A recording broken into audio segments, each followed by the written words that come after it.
শুধু doctor tape দিয়ে কি একটি নির্জন দ্বীপ থেকে বেঁচে ফেরা সম্ভব?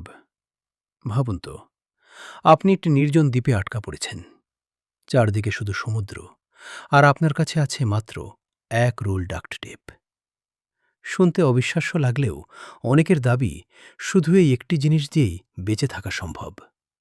এই দাবির সত্যতা যাচাই করতে মেথবাস্টার্সের দুই উপস্থাপক জেমি ও অ্যাডামকে একটি নির্জন দ্বীপে রেখে দেওয়া হয়। তাদের হাতে ছিল শুধু একটি রোল ডাক্ট টেপ। প্রথমেই তারা বেঁচে থাকার জন্য প্রয়োজনীয় কিছু জিনিস তৈরি করে।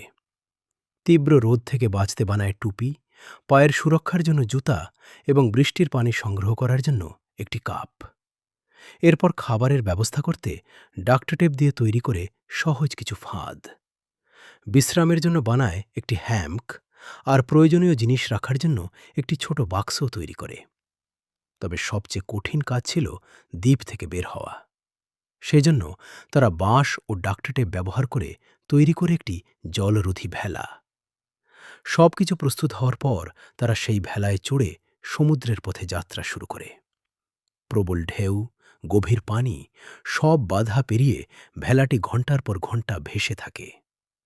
অবশেষে তারা প্রমাণ করে যে সঠিক পরিকল্পনা ও দক্ষতা থাকলে শুধু ডাক্ট টেপের সাহায্যেও বেঁচে থাকা এবং একটি নির্জন দ্বীপ থেকে বেরিয়ে আসা সত্যি সম্ভব হতে পারে। একটি সাধারণ ডাক্ট টেপ, আর সেটিই হয়ে উঠেছিল তাদের বেঁচে থাকার সবচেয়ে বড় অস্ত্র।